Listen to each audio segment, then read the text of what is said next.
Ali bin Muhammad Ali al-Sulayhi was the founder and sultan of the Sulayhid dynasty in Yemen. He established his kingdom in 1047 and by 1063, the Sulayhids had unified the entire country of Yemen as well as the Muslim holy city of Mecca under his leadership. Al-Sulayhi was killed in 1066 during a tribal vendetta between the Sulayhids and the Najahids of Zabid. He was succeeded by his son, Ahmad al-Mukarram. Early life. Al-Sulayhi was born and raised in the village of Jabal near Mecca. He was the son of Muhammad bin Ali al-Sulayhi, the chief Qadi of Jabal-Haraz. His father was a leading Sunni Muslim and educated Al-Sulayhi on the Shafi'i madhab. Nonetheless, Al-Sulayhi converted to Ismailism, a branch of Shia Islam, after coming under the influence of the Dari Emir al-Zawahi.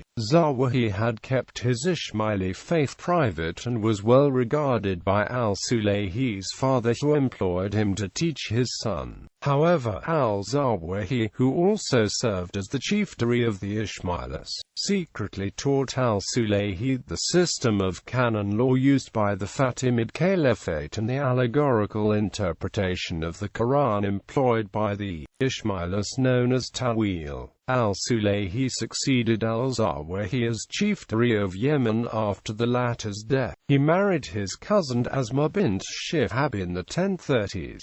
She who would later assist him during his reign over the region. Al-Sulayhi kept his religion and his post as chief Dari of the Ismailis relatively secret. Starting in 1032, he served as Emir al-Hajj, leading and protecting the annual Hajj caravan to Mecca through Yemen and As's rough terrain. He continued in this capacity for 15 years, lecturing groups of pilgrims, including regional Muslim leaders of various ranks, on Ismaili thought on behalf of the Fatimid caliphs. The position, which was a prestigious one among Muslims, also provided al-Sulayhi with a steady and high income.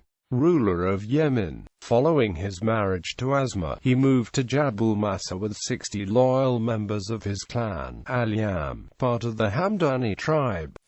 After being temporarily besieged by local horsemen, he proceeded to build a large fort at the mountaintop and amassed a huge force of fighters from his tribe and their allies. Raising the banner of his newly founded Sulayhid dynasty at Jabal Massa, he initiated his revolt against the Zaydi rulers of Jabal-Haraz in 1047.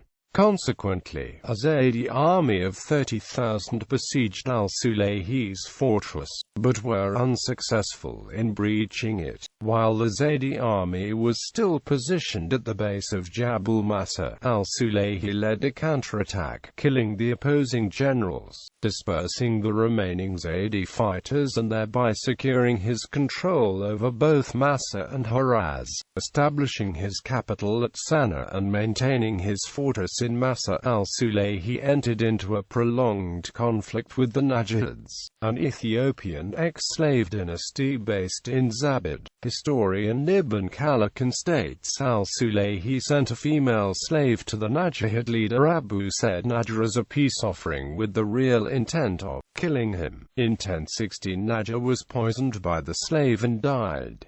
Al-Sulayhi's forces attacked and captured Zabid and the Tihama later in 1062. After successfully demanding religious legitimacy from the Fatimid Caliph al-Mustanzir in 1062, al-Sulayhi shifted Yemen's loyalty to the Cairo-based Ismaili Fatimid Caliphate from the Baghdad-based Sunni Abbasid Caliphate. Thereafter, the Sulayhids served as a vassal for the Fatimids and the names of al-Mustanzir, al-Sulayhi and Asma were pronounced in mosques during the khutbah in Friday prayers. With full-fledged support from the Hamdani and Himyar tribes, al-Sulayhi gradually conquered the rest of Yemen, including Aden. By 1063, Muslim historian Ibn al-Atiyah stated that once al-Sulayhi obtained Fatimid legitimacy, he embarked on the conquest of the country and toppled the fortresses one after the other with incredible speed. Quote, In Aden he had his daughter-in-law Arwa al-Sulayhi collect the annual revenue of 100,000 gold dinars as her dowry. Because of his Shia religion and his descent from the Hamdani tribe, which was linked to the era of Sheba, he was able to impose his rule over Yemen with popularity and thus relative ease. The only Yemeni principality to challenge his rule throughout his reign was Zabid, still highly influenced by the Najahids. In late 1063 al-Sulayhi led his forces into the Hejaz and challenged the Abbasids by conquering Mecca by 1064 and installing a client king there. Regarding al-Sulayhi's conquest of Mecca, Ibn al-Athir stated, he put an end to injustice,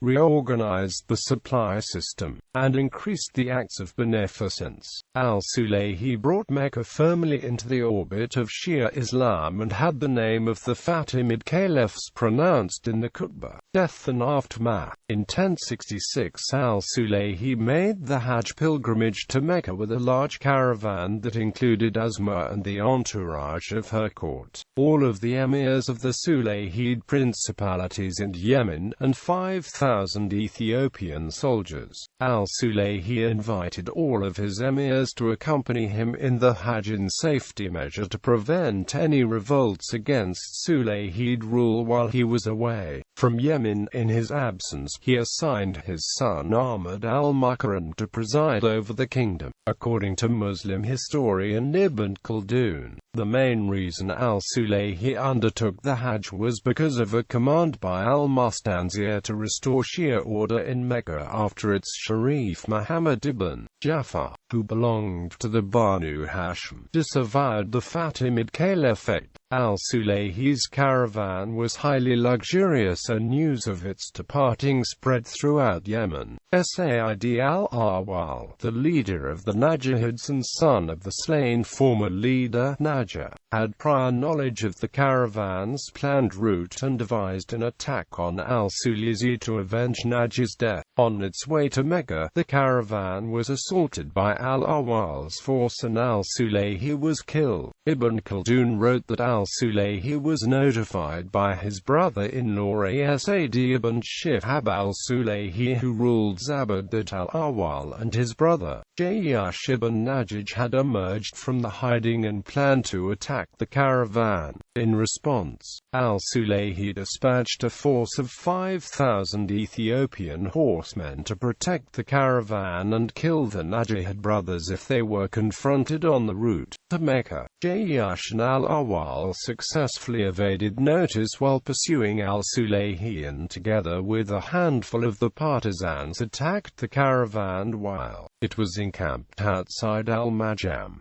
His Ethiopian troops refused to aid him and many of them defected. Afterward, al-Sulayhi, his brother Abdullah al-Sulayhi and 170 males from the Sulayhid family were executed by decapitation. Jayash was believed to have been responsible for al-Sulayhi's death. Asma and 35 Qahtani princes who ruled Yemen on behalf of al-Sulayhi were captured and stripped of the principalities. According to Ibn Khaldun, al-Sulayhi and his men were camping outside the farm of al-Dulim in the Hejaz when al-Awwal and a handful of his partisans clandestinely entered the camp. Al-Sulayhi's guards mistook them for soldiers, but his brother Abdullah realized they were Najahid men and proclaimed to horse, "For by Allah, here is al-Awwal and his men, of whose coming we were warned yesterday by the letter which Asad ibn Shihab wrote us from Zabid." Al-Sulayhi was seized with terror and remained in his spot before al-Awwal killed him. The Najahids proceeded to kill Abdullah and most of al-Sulayhi's family that was present before taking control of the caravan's mostly Ethiopian army. Yemen's inhabitants were angered and largely saddened by al-Sulayhi's slaughter. Following the latter's death and the execution or imprisonment of his family members and emirs, al-Awwal enlisted al-Sulayhi's Ethiopian army and with them marched back towards Zabid and successfully wrested control of the former Najahid city. Ibn Shihab escaped to Sana'a and the severed heads of both al-Sulayhi and Abdullah were affixed to poles outside of Asma's new dwelling in Zabid. Al-Mukarram, who had succeeded al-Sulayhi as sultan, was in a state of disarray until his mother Asma had a letter secretly delivered to him chastising him for his weakness and inciting him to free her. The letter allegedly stated Asma had been impregnated by al-Awwal and continued, "Come therefore unto me before disgrace light upon me and the whole Arab nation." Asma had deemed bearing al-Awwal's child to be a shameful act. In 1082, al-Mukarram led a Sulayhid force against Zabid, quickly capturing the city and Asma, forcing al-Awwal to flee to the island of Darlak and reinstating Ibn Shihab as governor. Al-Sulayhi's head was recovered and then buried. Bibliography